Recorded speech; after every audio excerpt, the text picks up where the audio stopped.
Oji Rose, and today we're going to be talking about Ideology and Christian Freedom by Matthew Stanley, which is going to be on Endo's Silence, and this is a remarkable book. It is beautifully written, it is elegant, it is insightful, and it brought an interpretation of Silence, the famous novel on missionaries in Japan, Jesuit missionaries in Japan, that I just found absolutely incredible.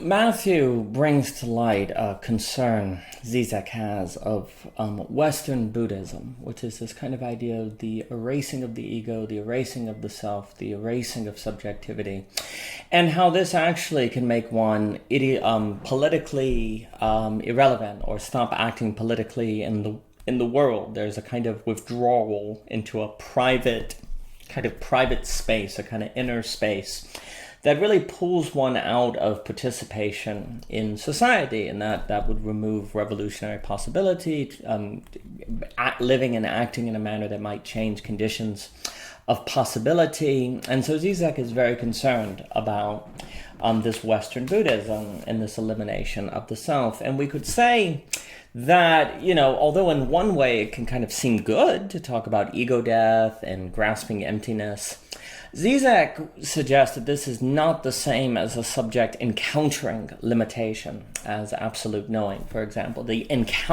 word encounter is very important here. And so to make the subject go away, to make the self go away, is not the same as the self encountering limitation. Now, they seem similar, it seems the same, but to say that there is no subject is not the same as saying the subject is nothingness per se, or a lack. That has an important function in Zizek. And I think really some of the most important metaphysical and ontological positions are very similar or very to their inverse, or a version of them that's very problematic. It makes me think of Ivan Illich's idea that the best of things is the worst of things when corrupted, talking about Christianity. And so likewise, this kind of notion of absolute knowing, encountering of limitation, if it is taken to mean that the subject doesn't exist at all, this can be a major, major problem for Zizek. And so this notion of Western Buddhism, the problem is this withdrawal into an inner space. Belonging again to we'll talk about inward ranging, how aesthetics, we'll talk about the history of the idea of, say, witchcraft, the self, the cherry blossom with kamikaze bombers, etiquette, politeness, in the book Distinctions, or the making of the clergy class, as Raymond and Oman has been talking about. So there's this idea that aesthetics train us to be inwardly bound. It's not that anyone is forcing us to act a certain way, but we get trained according to different habits and assumptions about reality to act a certain way, even if we're not forced to act that way. And belonging again, and this also came up in Thoughts on Metaskills, that piece on Metaskills, which was speaking to a conversation that Samuel Barnes and Raymond had on their incredible Schizo FM program, which I love. And we could say there's a distinction between force and power. At least that's how I'm going to word it. And force is where I say, hold a gun up to make you do something. I point a gun at you and say, you must do X. Whereas power is when you do X by choice. Like, I somehow convince you to want to do X. I don't have to force you to do X. You internalize a certain behavior, a certain way of being that makes you do X without any force. And so what we can say is that this is the difference between force and power. Now, in the history of the world, often force has to be used to get people to the place where they're controlled by power. So we're not saying it's a clean either or, but there is a point where force has to transfer into power. We can think of Paul Planier in The Great Transformation talking about how capital markets require capital societies to function. And often when market societies start, it's, state force is what brings them about. But then they transition into power because, Stanley has this wonderful line where he says, in the long run, pure fear through the application of violence can't forge the lasting peace which a nationalist regime hopes to achieve. The sort of violence, the sort of violence which forges nations must be internalized to become durable. So I think that's spot on and really well put. And so what he talks about in the novel Silence is how the Japanese identity, Japanese-ness per se, has to be, it can be brought in by force using what I'll associate the aesthetic act of stepping on the fumi, the picture of Jesus or Mary that's apostate, where an apostate is someone who has been baptized, who leaves the faith. It's not faith. It's not merely atheism, but it's someone who's been baptized who leaves the faith. And there's an aesthetic act here, which I think is important for power, I should note, because once you step on the picture, you're stuck with the knowledge and memory of stepping on the picture, which is also socially observed, so people seen you doing it. And so you're kind of stuck in that experience. And by aesthetic, I don't merely mean painting, but something but I also don't mean pure facticity. An aesthetic has a certain analogy to it. It's the activity, but it's also pointing beyond itself. It's also, it also has some sort of symbolic meaning. Therefore, it is aesthetic. Aesthetics tend to be social. But without going into detail on that language from belonging again to, the point is that once Rodriguez steps on the fumi, then he's been seen doing a certain things, and he sees himself doing a certain thing. And that creates a certain power dynamic on himself, a certain inward anxiety and inward having to figure out what exactly it means that he did this thing. That is more so on the side of power than force. Sure, you could argue that he was forced into making this choice, but this is the brilliance of Stanley's work, because he goes through and shows how he's really kind of gaslit, is the language he talks about, by Inona.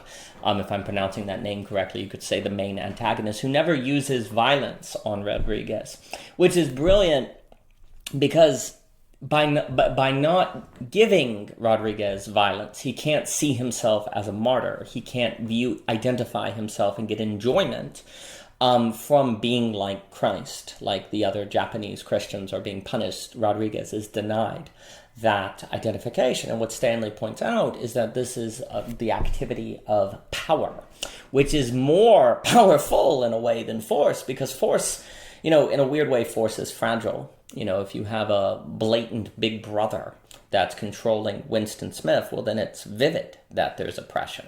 But if it's more so like a Kafka novel, which I think is a oppression of power, as I talked with Pavio about, then it's kind of invisible. And, what Rodriguez ends up doing is, you blame yourself for having abandoned the faith. Or, critically, there's a certain rationalization of it somehow, that stepping on the fumi becomes an act of martyrdom itself.